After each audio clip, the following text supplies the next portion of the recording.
for Heroes tribute ceremony. I'm Bruce Jones, and I'm the president of Portland Rotary Club.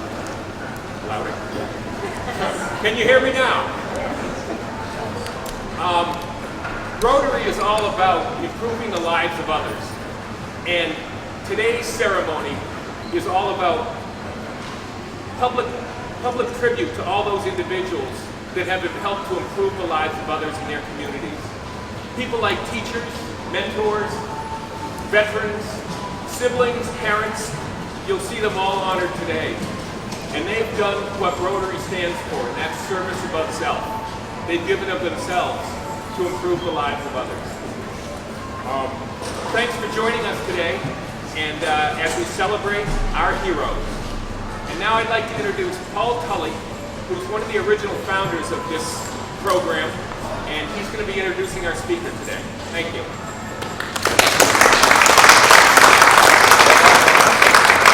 Thank you, Bruce. It gives me great pleasure to introduce today Chaplain Dwayne Hopkins.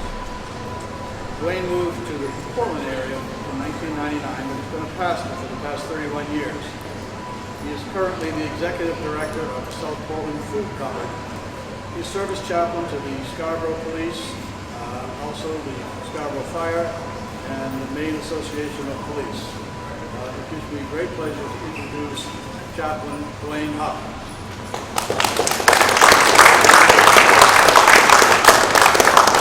Thank you for the opportunity to be here. I think my voice will project well enough, doesn't it? Is that okay? My dad was a preacher, so I got his voice too. The title today is Such Was My Hero, My Dad. My hero is my late father. His name is George Hopkins. He passed away at the age of 57 after battling for 13 years with a brain tumor. We could stop the talk now, and just for those who have been cancer survivors would understand the heart of a hero at that point in time. He was a faithful husband and a true example to his 6 children of what a real father should be.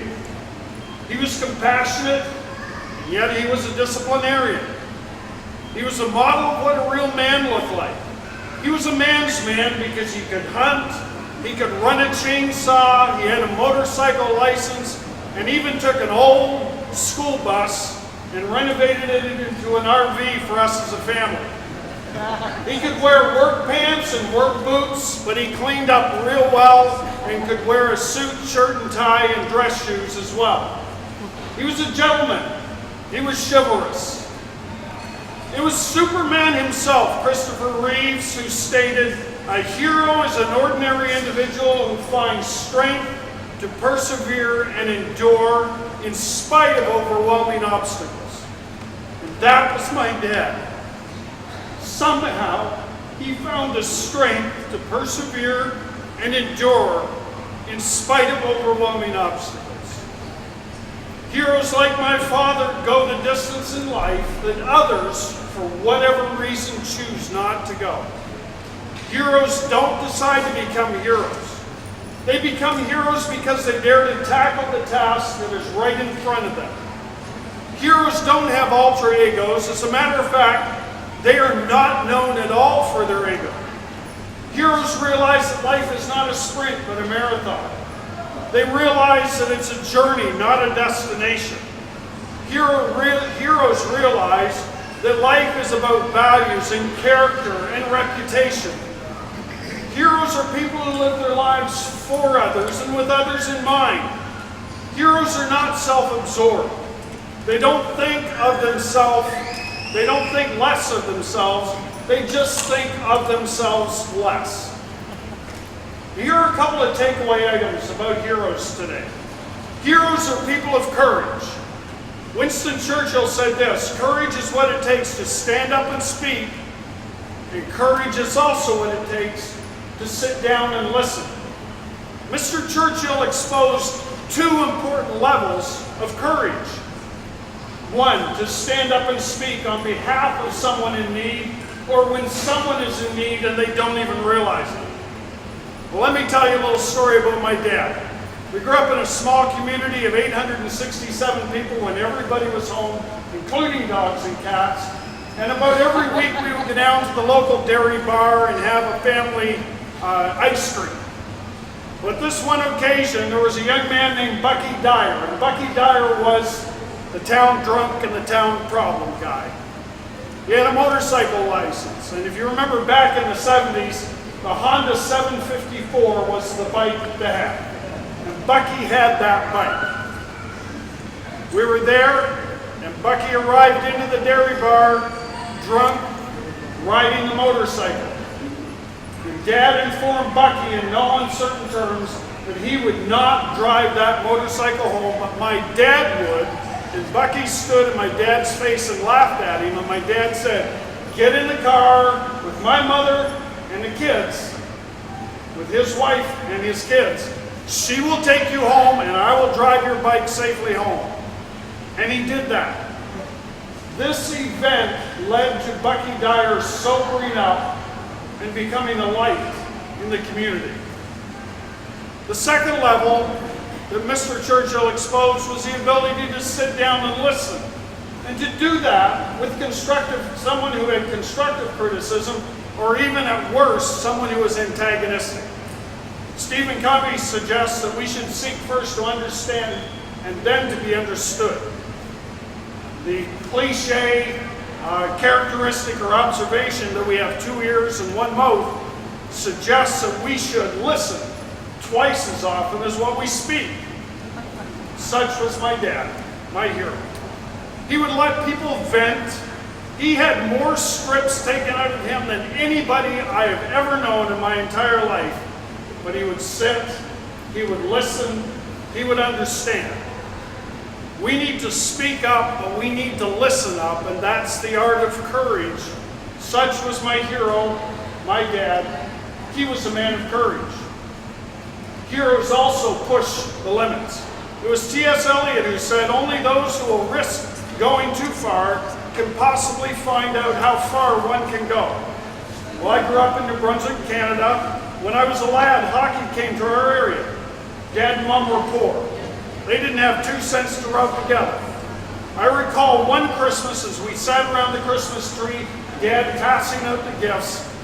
We eagerly awaited to open them, only to realize that among the 4 oldest brothers, there was combined 1 set of hockey equipment.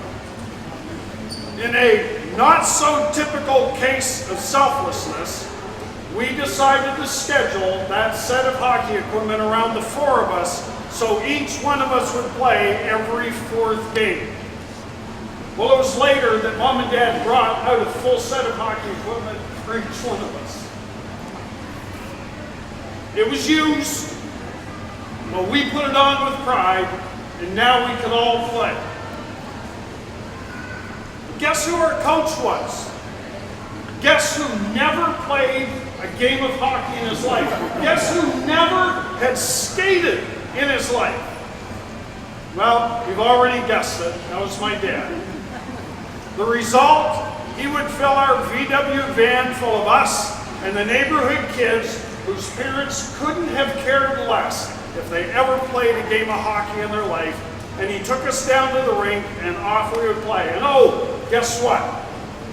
We ended up skunking every other community team around. Our record was 30-0. I think by now you've guessed who my coach was, my dad. These may seem like trite examples, but hundreds of lives have been impacted and changed because of those choices that seem so trite and so small. That's what makes heroes. As a matter of fact, to this day, each of his 6 boys have either been involved with coaching or officiating or leading organizations that have involved youth in sports. The time does not allow for more expose on the traits of heroes, for there's much more that can be said of it. But let's hear this again from the great Superman, Christopher Reeves. He said, "A hero is an ordinary individual who finds the strength to persevere and endure in spite of overwhelming obstacles. such was my hero, my dad.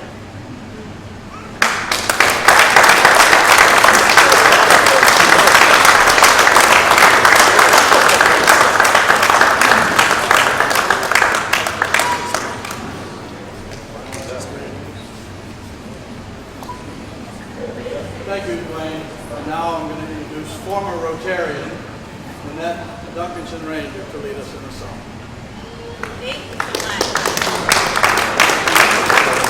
I think that was a pretty hard act to follow, but I will just say that one of the flags flying today is from my dad, my hero. So, I'm going to sing a song for you that I've never done before, the first verse. You will all know the second verse, I guarantee you. So I will invite you to join me. But this is for all of the heroes that are here today, and for my dad who is not.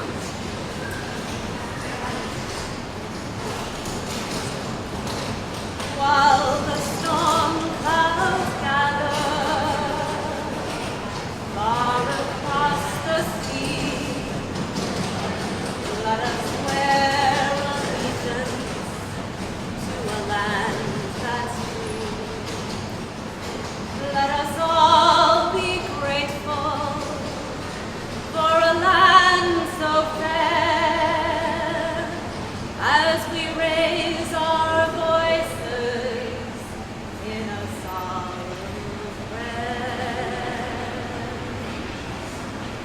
God bless America, land that I love. Stand beside her and guide her through the night with the light from above. From the mountains to the prairies, to the oceans, white with foam. God bless America, my home, sweet home. God bless America, my home, sweet home.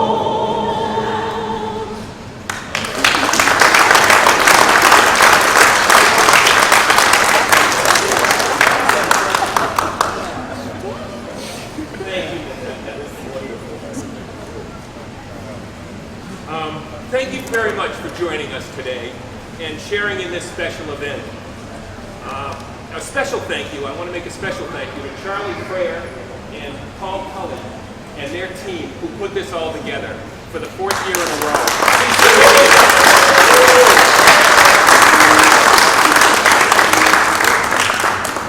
Please stay as long as you like, and the ceremony is